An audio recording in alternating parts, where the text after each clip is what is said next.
can't believe I didn't see this the day it happened. It was earlier this week when this announcement was made. Here, check this out. This is the vice president of the UAW. Her name is Laura Dickerson.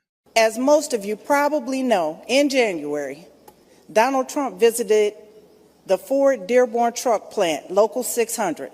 And as you all also probably know, there was a worker at that plant that day who famously told Mr. Trump exactly what he thought of him.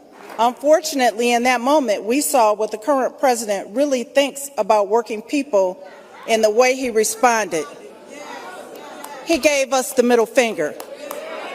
And he said some other vulgar words that I won't repeat here today. He said you twice. He also said, "You're fired." Well, this ain't The Apprentice. UAW Vice President Laura Dickerson pointed out that man who apparently, as we all saw in video, not apparently, completely did, shouted a couple of words at Donald Trump, and man, Donald Trump didn't like it. In case you guys missed it, in case you've been living under a rock, I just want to replay that for you. This is where it all started.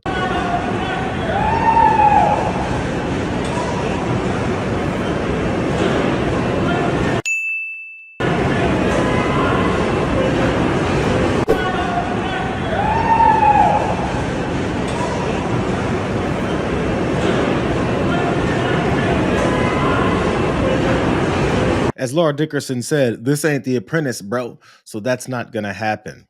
Let her give more details of why she said this ain't The Apprentice, and your calls to getting this man fired aren't going to work. It took a lot of courage for that worker, TJ Sabula, to speak his mind to the most powerful person in the world. TJ, we got your back. Now, TJ is well aware that the UAW has his back and supported him in his beliefs. Freedom of speech is real. Now, I, as the vice president over the Ford department, can tell you TJ has got his job, and more importantly, TJ has no discipline on his record.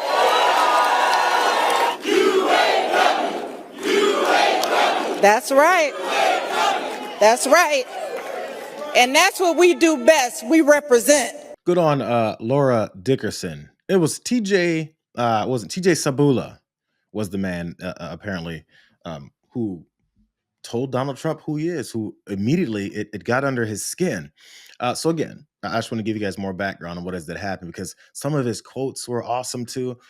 Once I reread them, I was like, that's right, he did say that. Here's more, because on this particular story, the updates here. Laura Dickerson, as I've been pointing out, she's the vice president of UAW and head of the union's Ford department. Specifically, she said, we'll ensure that our member receives the full protection of all negotiated contract language, safeguarding his job and his rights as a union member.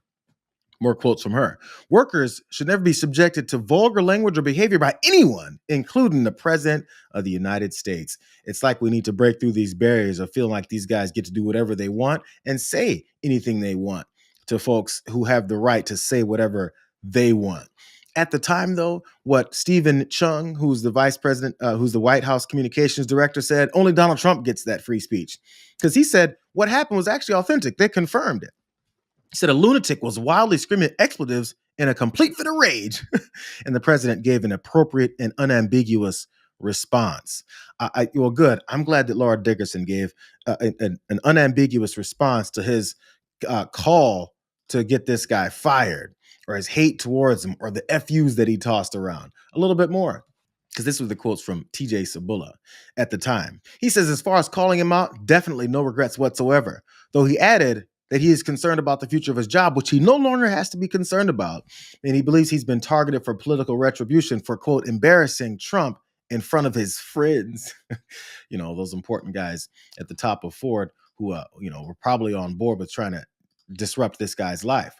So for the folks who probably thought he was this radical leftist lib, Sabula identifies as politically independent and said he never voted for Trump, but has supported other Republicans. He estimated that he was roughly 60 feet away from Trump on that day, that the president could hear him very, very, very clearly. And he says, I don't feel as though fate looks upon you often. And when it does, you better be ready to seize the opportunity. And today, I think I did that. Even on the day of when he was getting suspended, I think they said with pay at the time while they tried to sift through all this and decide what to do with him. And when that happened, people, of course, I was one of them that assumed the guy was going to get fired. But maybe, as he pointed out, sometimes you get this little glimpse of opportunity, and man, you better take it when you got it. Except what may piss off people a little bit more, people that were against this guy and also for Donald Trump's pedophile protection, was uh, at the time, there was also a GoFundMe that was set up. And I remember days after this happened, they said he had already raised 150,000 or so. Apparently, it got up to $800,000 for TJ Sabula. TJ Sabula, $800,000 or whatever portion of that richer, keeps his job, wins this battle back and forth with Donald Trump. And Donald Trump has to, go back to what everyone is seeing him as more and more of these files get exposed. And that is a pedophile protector.